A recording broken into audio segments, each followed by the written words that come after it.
super excited about this episode that we are currently recording. So for anybody who is brand new to our conversations, our podcast, this one's going to be a little bit different than the ones in the past.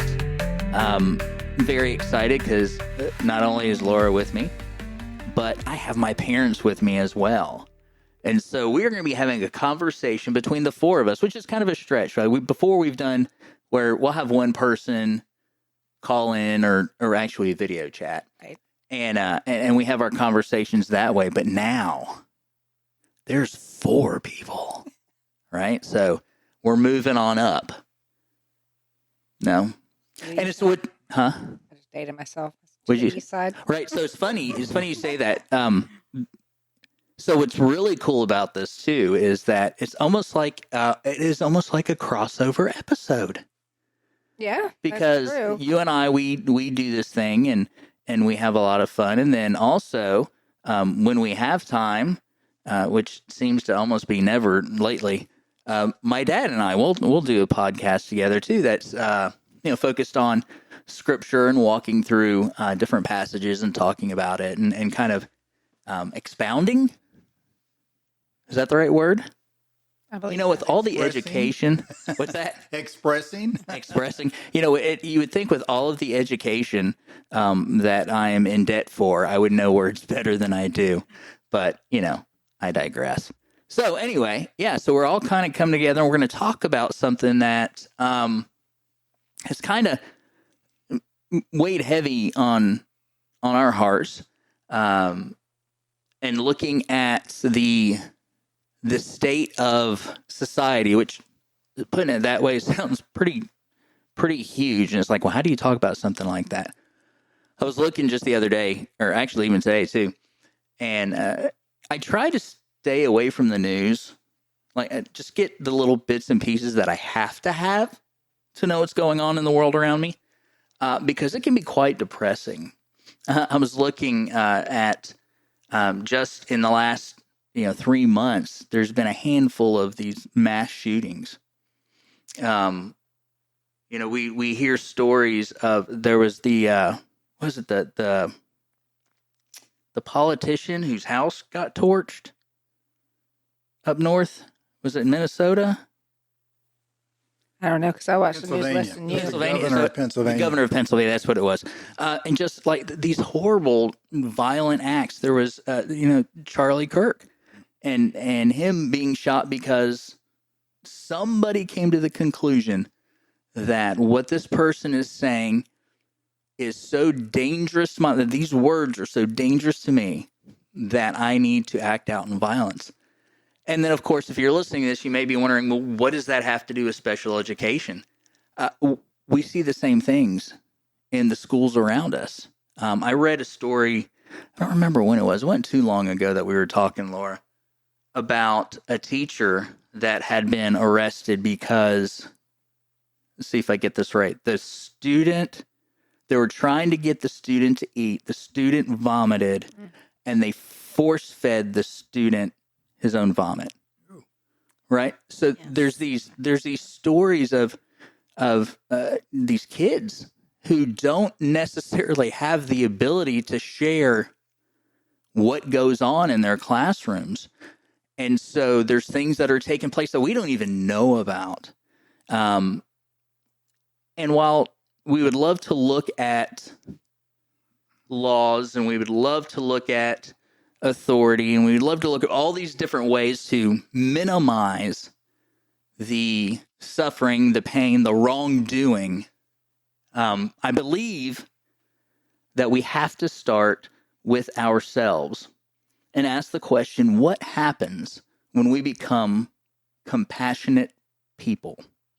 What happens when we begin to look at others in a way that isn't necessarily, looking at myself to see what do I think of me, but question myself as to why do I view the people around me as I do?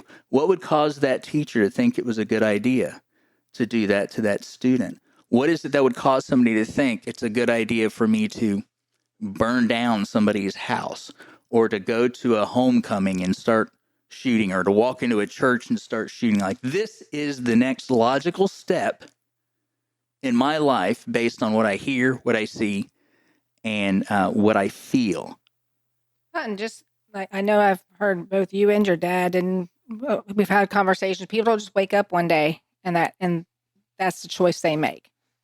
There's things leading up to that act. It's not just one day they wake up and say, "Hey, I think I'm going to do this." And so it makes you wonder at what point in their life could a compassionate individual have changed that trajectory? What happened to them? Mm-hmm. And so what we're going to do is we are going to have a conversation between the four of us, and we're going to talk about how we deal with that. This is going to be a different episode, and so I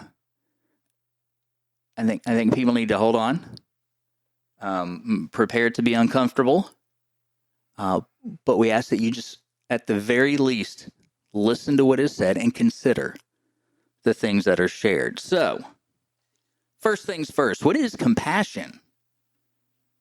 Y'all want to go ahead and answer that? What is compassion? We can make it up if we want. The definition of compassion is not only recognizing another individual's suffering, but also having a desire to do something about it, to alleviate it. So, like I said, I've got my parents here with me, and I'm very excited about this. We're And, excited to be. Yeah. Well, yeah, I'm sorry. I get my mind going. Yep. I forget whether. But I think it's a desire to alleviate it, but it's also taking the action to the best of your ability to begin that healing or that help or whatever that person may need. So I think it goes a little bit more than a desire or a feeling, and we're going to talk about like sympathy and empathy and all of that. But it's working. Back to show compassion, you may not feel like it. You do it because you're driven to do it. There's something inside of you that compels you to say, I can't let this pain in this person's life persist. And so I think it's an action, and it's saying, okay, what is my plan? Because I love these people so much. And I even know Jesus in Matthew chapter 9, he looks over Jerusalem. He says they're like sheep without a shepherd. And the scripture says he had compassion. He cried, he wept. What makes you cry? What makes you say, I can't sleep at night because I've got to do something because I care so much? And that is an important differentiation there between sympathy and empathy, right? Sympathy, we know, means we look at others that are suffering and we feel bad for them. And that's a good thing. There's absolutely nothing wrong with sympathy. We can read in scripture where sympathy is something that is a godly characteristic. Empathy is a really hard one, though, because empathy says I need to put myself in the shoes of others. Well, like we've already talked about, though, that's really hard to do because, Mom, you even just said we all experience different things. We interact with different people. I think it's impossible to know exactly what people are going through. Even, I believe that when we go through a hurt, that as a follower of Jesus Christ, he wants me, if I go through that same hurt, I should share it with those that are going through that same thing. But we're still two different people with different makeups and different strengths and different weaknesses. And there's no way we can really know what people are going through. Even if it's similar. Right. Even if somebody loses a child, well, they lose a child, but the circumstances are different. So how they process that, how they feel about that is different. So empathy, it's almost impossible. That's what I was thinking. It's really impossible. I mean, you can say, well, that, we both went through some of the same things. So there's that empathetic kind of feeling, but to really know what somebody else goes through is, Only God knows that. Right. Right. So we can say, in just speaking on sympathy, empathy, and compassion from the sympathy standpoint, that is something that we can do. And it's almost a natural when we can look at other people and hurt for where they are. I know we've, all of us actually have at different times had the opportunity to go to Ethiopia and to spend time with the people there, and fantastic people, compassionate people, loving people, but to see some of the hardship that they go through, and it moves you to the point of sometimes even tears.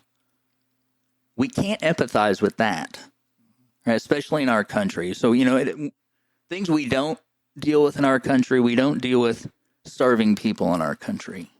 As a matter of fact, I think it's fair to say it's kind of the opposite, right? We don't take care of ourselves very well because we stuff ourselves. We have an obesity problem, not right? And there's no way for us to empathize with that. We can look at it, we can feel bad, we can't empathize with it, but what does compassion look like? Right? Compassion is that stirring in me that I have to, as you were saying, I have to respond to. And so for the sake of conversation, let's label these three in that way. Our sympathy is we can look at others and we can genuinely feel sorry, not being ridiculous and but can genuinely feel sorry. Empathy is, like I said, almost impossible to do. But compassion drives us to move. So what do we tether the decision to be compassionate to? Because there's some issues with this, right? If it's based on how I feel, compassion is subjective. Compassion happens when I feel like it. It's actually the exact opposite of what you said. So there has to be something objective. There has to be something that is more of an authority over me that requires me to submit to it for me to be compassionate. Now, can I have moments of compassion? Can I at times be moved based on that feeling to do something? Yes. But what does that look like when it is something that we want to be core in our lives? How do we do that? I think it comes from a calling, which is a little bit different than, every day I walk down the road, or I don't walk down the road. I may drive down the road. I think about walking down the road, anywhere, but I should. But drive, or I see people, and I say to myself, that's sad. This person's hurting here. This person's hurting there. But there's really nothing I can do about that. So what happens is, I kind of, that's a sympathy kind of thing, maybe even a little bit of an empathy. And, I've maybe been where they've been. However, compassion is birthed, I think, out of something that's who you are, what you're called.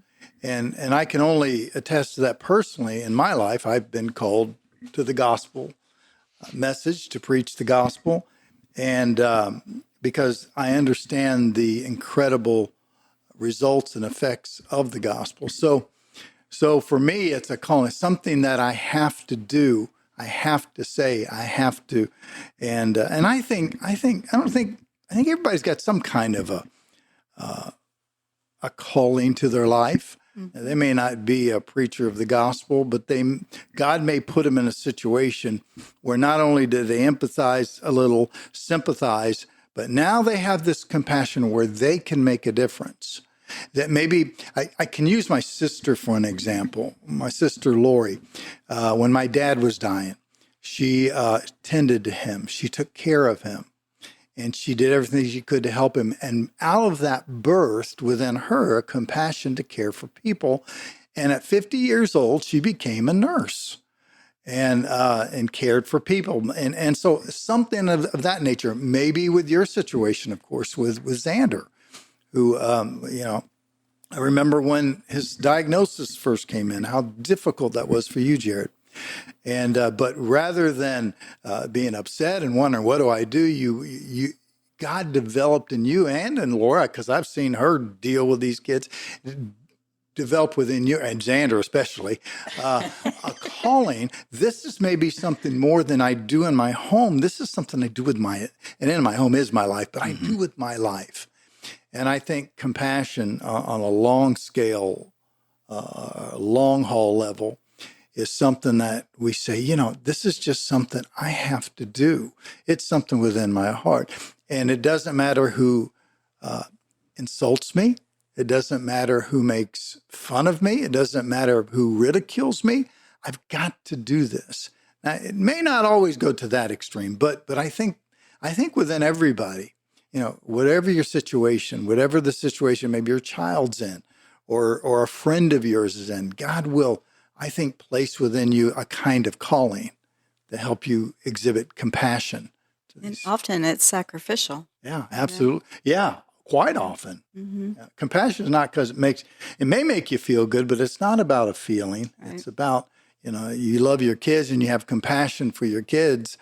And when they're sick at 2 a.m, you may not feel like tending to them. Absolutely not. But the love for them and that you care about them, brings up the compassion in your heart and your soul. I'm going to do whatever it takes to take care of them. So it reminds me of a story. Years ago, I was working at a hotel, and there was a doctor staying there, and he was obviously very successful at what he did, and there was nobody else in the lobby, and we're just kind of hanging out, and he asked me about what it was I was going to do with my life, if I planned on staying in the hospitality industry, and I told him, I said, no, I said it's fun sometimes, but I don't know, it's just not anything that's going to get me up in the morning and excited about doing. I don't see for me that being super fulfilling. Now, for other people, it may be, but I was like, I've got to know that what I'm doing is making a bigger difference. And in this particular setting, I don't feel that. And I had a doctor look at me and say, yeah, I don't understand that. Like, how are you a doctor and not? It's like, no, I went to school and I make my money, and that's I'm what I do. Working to retire. Yeah. And watch nails rust kind of thing, not really make an impact with my life. But I think everybody, Jared, I mean, I know preachers and teachers, but I think a parent, God gives you, I think there's this kind of, built-in calling to take care of and be compassionate for your kids. Now, when we read of stories or hear of horrible incidents where parents, kill their kids, or that story some years ago where the mom put the kids in the car and put them into somewhere in South Carolina into a lake and killed them. That's unusual. In fact, that is so bizarre. We look at that and go, that's crazy. But to have that kind of compassion for your kids wherever they are, it goes beyond feelings. It goes beyond sympathy. There's sympathy and empathy, but it goes to, I've got to do this because I love this person or these people so much. So we've kind of touched on it, Laura, but like, why would you say, if I were that doctor and I was going to ask you, why does compassion really matter? How would you respond to that? I think that, it matters in almost everything we do, like in people that we interact with, and our relationships. It matters in ourself. If we are just doing whatever we want to do and everything's about me, then you're going to be a shallow person and not have a whole lot of personal growth. So, as far as being, I guess, a well-rounded individual, I think I'm a pretty well-rounded individual. But in your relationships with others, and then it also impacts the community that you live in. So, and not just your immediate relationships, but also the different areas in your life and different places that you interact, and it impacts all of that. Compassion. I like to say it that way. Compassion. I like I know. You know soap what? opera announcer. Right. So, well, and it's one of those conversations that is kind of really strange. So there's this like constant battle inside of my head to where I have this issue, and I'm sure everybody sitting around the table is going to nod their head when I say this because they've all seen it. I really struggle with doing things just because somebody told me to.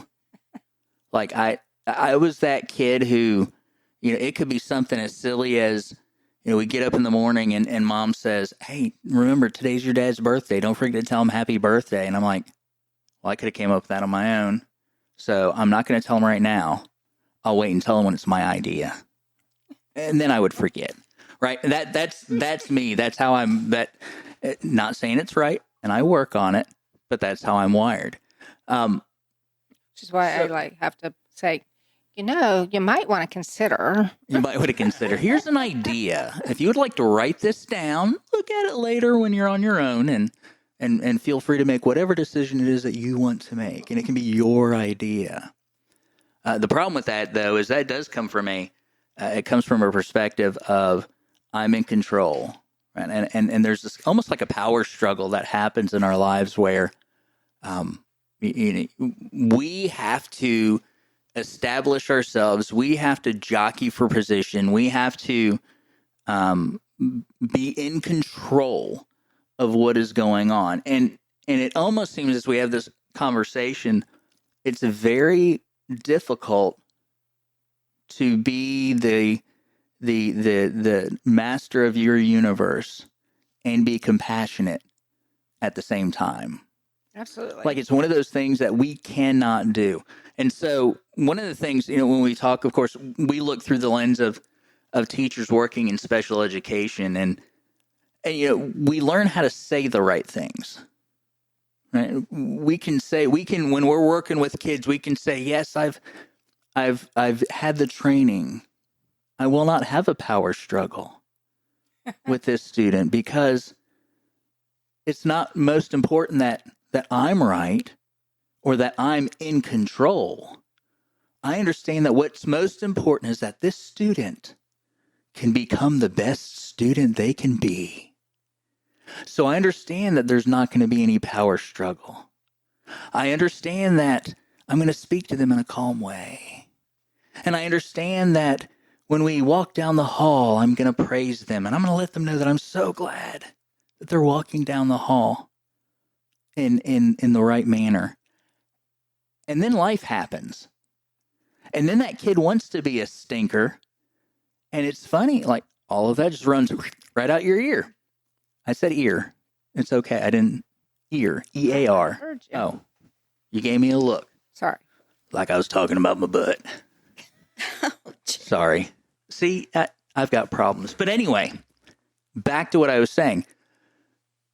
And we have compassion for you. Yeah, thank you. Yeah, I'm sure they do. They're about to move on that compassion. So if you hear me screaming or something, but again, it's real easy to say the right things. It's real easy to even know the right things, but it's different to do them. And so I keep kind of going back to this question of how do we do that? How do I tie myself to a decision that doesn't feel what do I do when this kid is spitting at me? I had this happen today. Kid wanted to go to the playground. It just wasn't time to go to the playground. He got mad, spit at me, and kicked me in the shin. Oh. Yeah. And I didn't even lose my mind. Because in that moment in time, I was being successful. Right. And being compassionate and knowing that me just being right and in control is not what's most important here. How do I do that in life? How do I do that when somebody can push my buttons When somebody knows the exact thing to say to me to get me spun up, how do I stay compassionate with that person? You protect your heart. You protect your heart, because if your heart isn't right, you're not going to have compassion. And if you don't have compassion, when a child throws up, it's not going to be, oh, this poor kid. It's, oh, you've made my life complicated For me. and I'm going to make you eat it, you know? And to me, it's a heart thing. I don't know how many piles of vomit you cleaned up when Xander was first eating foods, and was it easy? No, it wasn't easy, because that little stinker would finish that whole bowl and look at us, turn his head, and right on the floor it went. Now, did we start over? Yes, but with a new bowl. Yeah. That's the. Was it hard? Yes, it was hard. There were tears and both. And if your heart's not right and it's all about you, that's not a good thing. No. Right. Compassion cannot be about a selfish or Right. what makes me feel good. Or a lot of people go into different professions or vocations because of what they can do, not what they can give. And I guess I know this is true. I'm not taught. I've been with Xander a lot, but I haven't taught special needs kids. You have to say it's not about what I want or what I like or what I think, but it's about helping them to get what they need.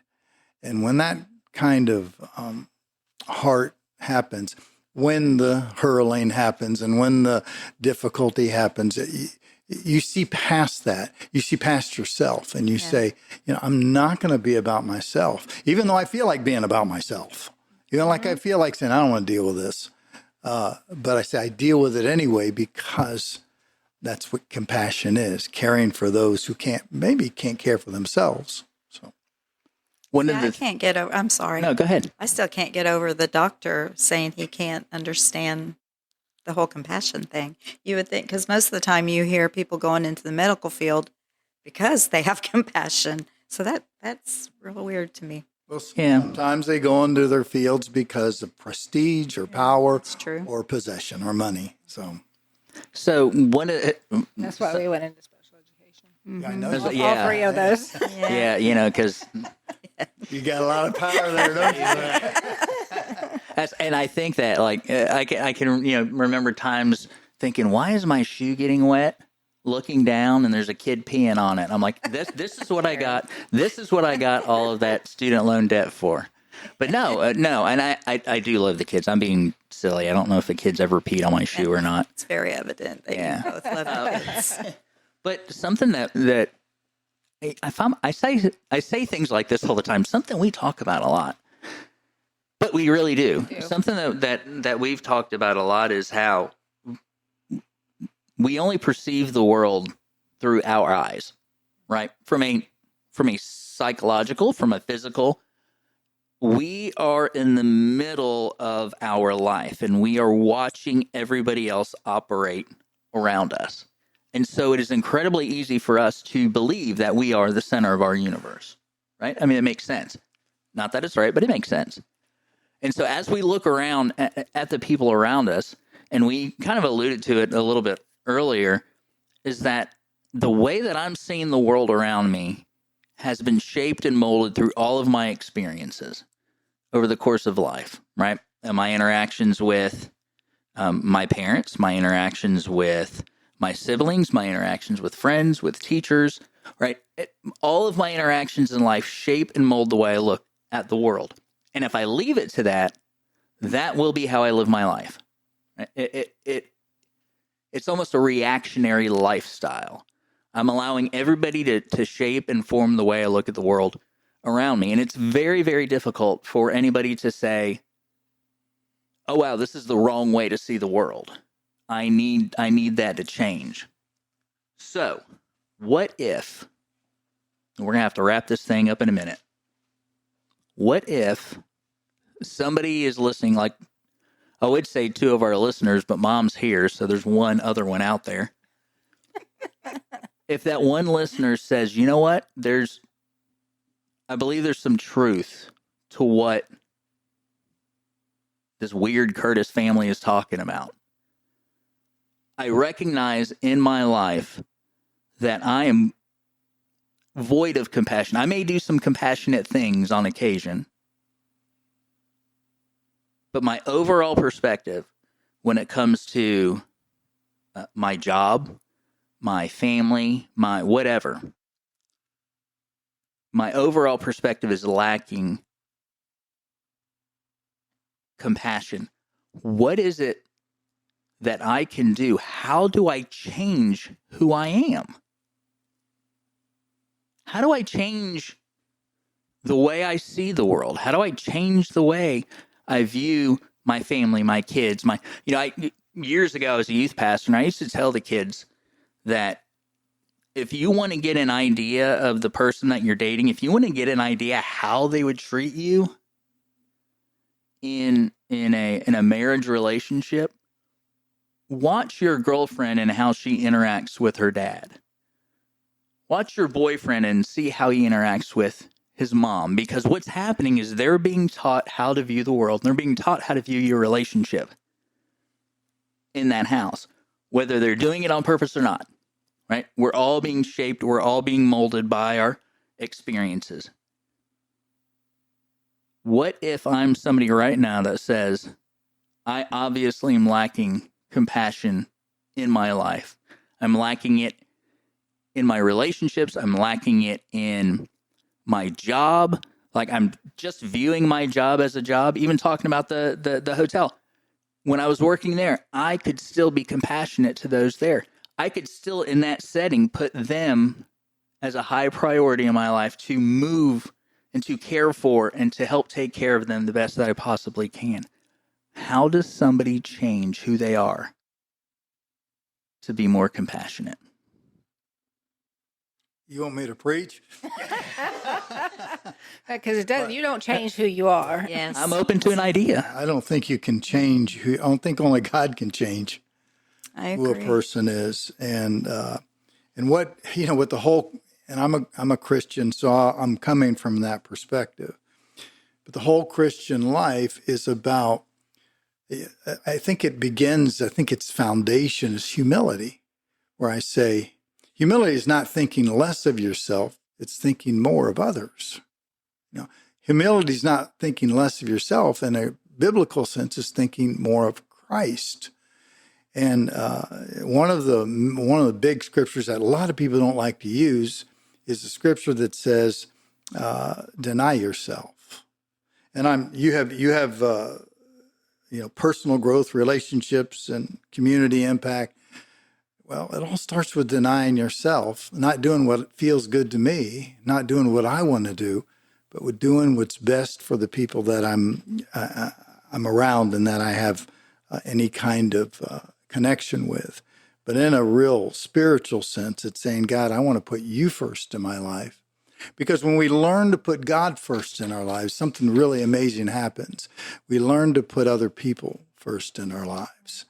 And it's an amazing thing. Jesus says you can't be my disciples unless you deny yourself, take up your cross and follow me. And I just did the message last week, and we talked about Jesus and his children. And when the children came to Jesus, the disciples said, "No, you guys get away. He's too busy for you." And Jesus said, "No, let the children come unto me, for such is the kingdom of God." And so that kind of compassion just runs out of you when the closer you get to God, the more passionate you get towards others. We've seen so many people who were miserable because they didn't like who they are, because they didn't have compassion or sympathy, and we've seen them surrender their lives to Christ and become brand new people.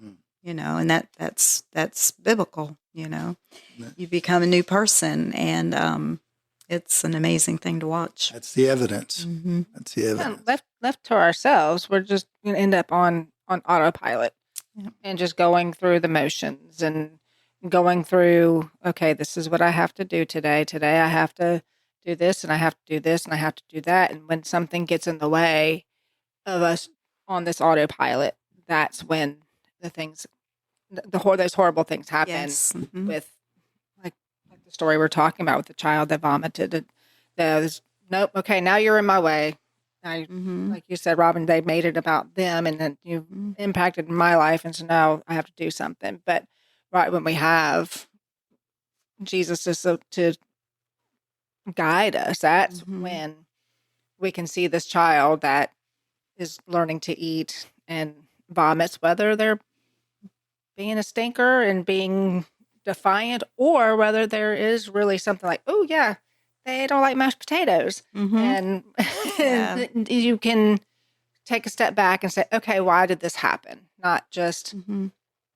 they're- Well, there's a scripture that says that we need to protect our hearts because what's in there, it's going to come out. Mhm. And I know from experience, it's going to come out at the worst time, you know. And so it's really important to protect our hearts because what's in there is going to come out. Sure, because compassion isn't automatic. Right. Compassion is developed, I think, as God places that inside of you, that he develops it through you.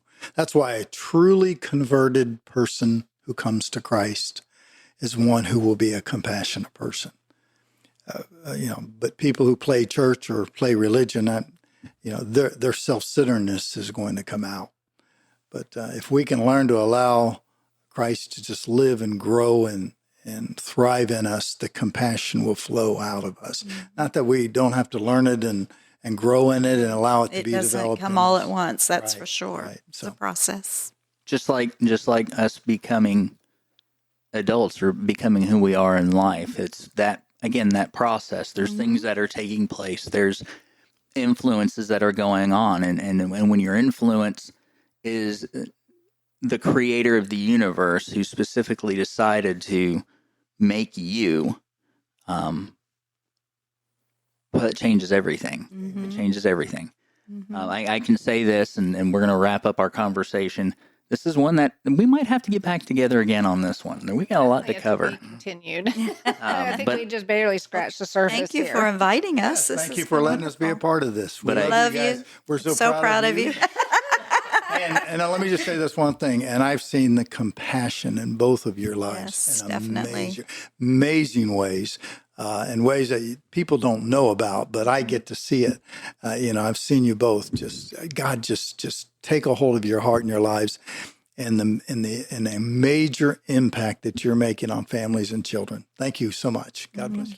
And so now, whoever's listening to this, it's just me and you. We're not going to talk to them anymore. But I can tell you, just between me and you, right? It's just me and you talking now. Nobody else is here.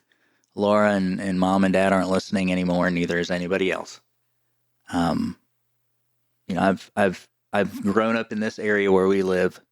I've been here for about 38 years, and the life that I have chosen to live over the course of that 38 years has been pretty ridiculous.